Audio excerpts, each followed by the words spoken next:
Hey guys, how's it going? Spastic here with an Undertale review basically. This is a little bit different from what you usually see with reviews on YouTube and stuff. Like, most of them have a bit of gameplay in the background going on. This video is literally just me making a shitty fucking video thumbnail for this video. in Paint. Like, not even Photoshop or anything, I'm too poor for that. Also, there's a lot of background noises because I literally live like right on the street. Like, not on the street. I'm in a place. I have a house, but it's on the street, and there's traffic, and there's cars. You might hear those. Anyway, Undertale. This game's amazing, straight up. Like,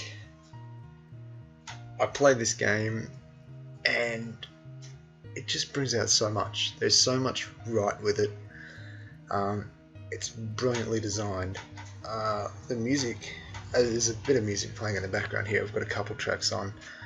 The music's just, it's mind blowing. It creates the atmosphere perfectly. Like, there's no better music to suit what plays when it plays. You know, it's kind of hard to explain.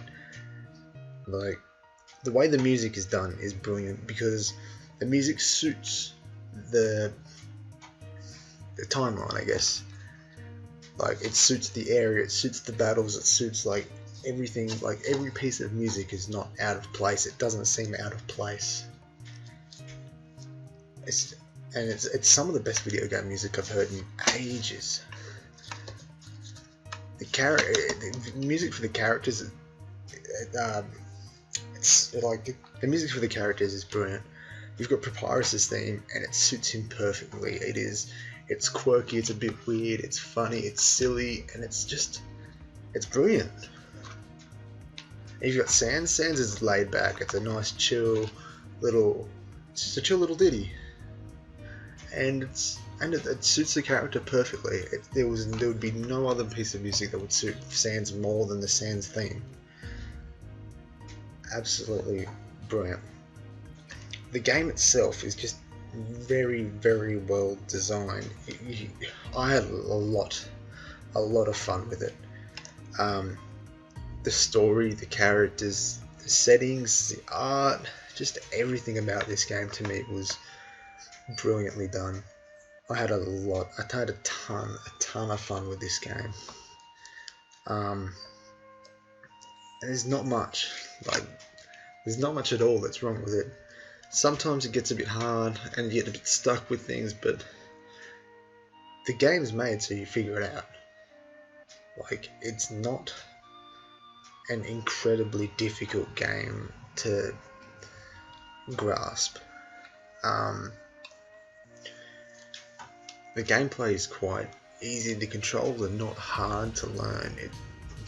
WASD, the direction keys, and just when you draw dicks on your face, you know, fucking hell. Yeah, like, the controls aren't hard. Directional keys, you can even use the controllers. I find it easier to use the directional keys, but a lot of people use the controller because, you know, controllers are a lot easier to handle than a keyboard, arguably. Yeah, like, the story, it's not that complex, but it's emotional and it's deep. Like, you're basically a kid, you fall down into the underground and there's just a ton of monsters everywhere. And you've got to try and get out of the underground, but you learn that there's a barrier that keeps the monsters trapped underground due to a war that happened between the humans and the monsters. And as you progress through the story, you develop emotional attachments to the characters, to the music, to the atmosphere, to the environments. Like, the game is just brilliantly designed, and probably my favourite game of this year so far. Fallout 4 has just come out. I've played about 10 to 15 hours of that, and I still prefer Undertale just because Fallout 4 has not given me that emotional grind that Undertale has given me. Like, if I thought it was a brilliant game, I'll do another review for that in another time, or I make another shitty fucking thumbnail for it in Paint. But yeah, Undertale was brilliant. It was definitely 100% my favourite game of this year so far. I'm getting distracted by the music in the background. It's taken me back. It's what the game does. It gives you those memories. It's one of those games that takes you on an emotional journey and makes you remember that. And that's something that's really hard to do with a game, and I have not experienced with a game for many years. Like, the gameplay is brilliant. The controls are not hard. The characters are lovable. They're funny. They're quirky. Even the enemies, the game's designed so you don't have to kill anything at all. You don't have to attack. You don't have to be violent. You can play the game with no violence at all. You pacifist run. But you can also play the game where you kill everything. And I'm halfway through doing that at the moment, my genocide run. And it's heartbreaking. Seeing your favourite characters just die before you and at your hands, like, it makes you want to root for them to stop you. But the story there is also very interesting. Like, both sides of the stories have a lot to offer, and you have to play them both to get the full experience. There is a third ending. It's your neutral ending. It's what you're supposed to do the first time you play it, really, where you might have killed one or two enemies and then you realise, oh, I don't have to kill anything, and you start not killing things. Yeah, the picture that I saved online is really badly rendered. Yeah, you end up not wanting to kill anything, just because the characters, they're funny. You develop that attachment to them, and the game's very sneaky with that. You get one of the characters you like down to maybe a quarter of their health and do one attack, and the rest of that is gone, and they just die, and you pause for a second and you go, shit, what have I just done? I've killed them. I actually really like these characters. And it makes you stop for a second and just go back and try and fix what you've done. But the game knows that it's designed so that if you start again, there's little hints in the dialogue that suggest that they know that they started again. Especially with one certain character that's kind of the antagonist of the game.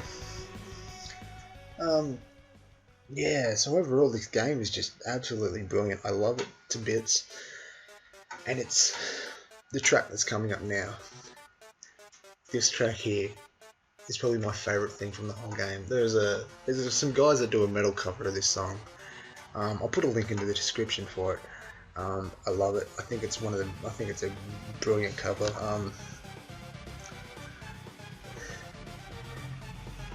This song only plays if you do the genocide run.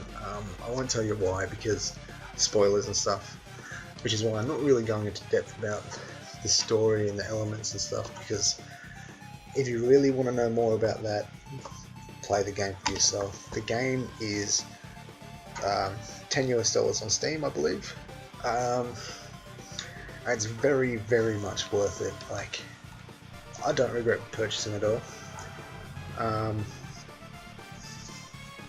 Yeah, and I love the game. I loved every minute of it. It was just something I really enjoyed playing, and I'm still enjoying playing because I haven't quite finished everything yet. But it's taken me on an emotional journey that I will never ever forget, and it's very hard for a game to do that. Toby Fox, you're a brilliant man. This is a brilliant game, and to me, it's something that I'm never going to forget.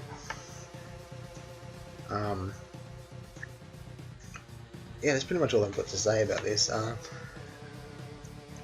Ratings, I guess I can do a rating. Like, gameplay, story-wise, 10 out of 10. I love this. I love the game. The controls aren't hard. It never feels unfair when you die.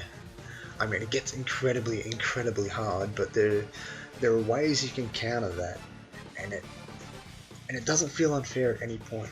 It didn't for me anyway. Um, the music, the art, the characters, 10 out of 10. I love them. They're all great. My favourite being Sans, as you can see. I'm kind of doing a shitty little sketch of Sans here. And my personal enjoyment, which is all that really matters, 10 out of 10. I love this game. Definitely buy it if you're interested in it. Yeah, that's my review. Thank you guys for watching very much. Subscribe, follow me on Twitter, and I guess I'll see you guys in the next review. Enjoy the rest of this.